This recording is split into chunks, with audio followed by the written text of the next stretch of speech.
The Nick and Matt Show. What kind of show is this? Is it a therapy show?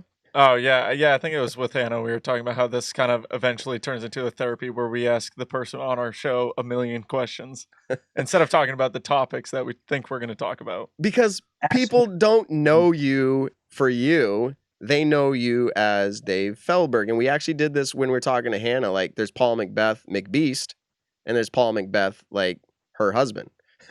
And your wife maybe experiences similar things. There's Dave Feldberg, world title disc golfer, and then there's Dave Feldberg, her husband. But let me ask you this question. What do you think I feel like you might know this, but what do you think is the most misunderstood thing about you? Because you obviously hear, as we said, said earlier, like sometimes breathing is enough to tip somebody off for like you. And I would say that the number one thing that I think is misunderstood about me is people think I'm a whiner, and they labeled me as like a complaining, whiny type pro. Mm-hmm.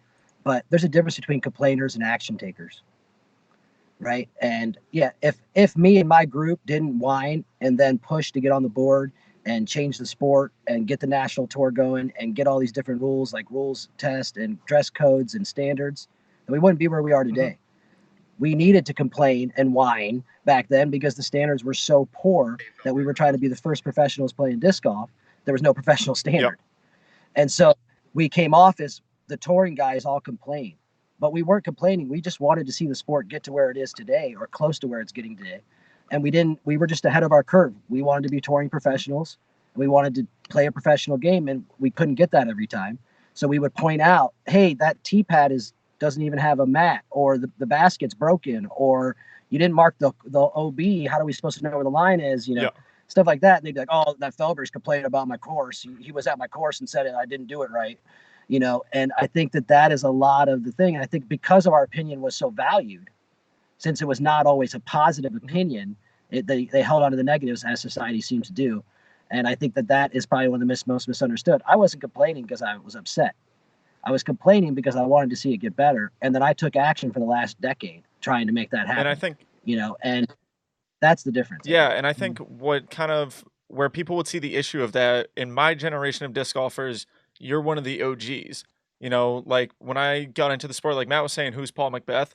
Kind of when I got into the sport was, who's Dave Feldberg? Because Paul Macbeth was the guy, Nico was the guy, Schustrick were the people who were kind of like the top dogs. And you were always still competitive with them, but it was like when I looked at the number one, I thought of Paul. And so now with all the cameras that we have on courses where people see that complaining side of you, it's because of how much technology has evolved compared to, let's say, 10, 15, 20 years ago, and you actually being able to say all these things and make constructive criticism in our sport and actually push things forward. I think people fail to realize that because, at least for me and a lot of my friends, we're the younger generation of disc golf right now coming up into the scene.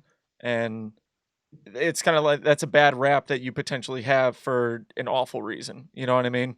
Because and then the other part, go ahead. The other part of it is that we were playing for lunch, literally. Yeah.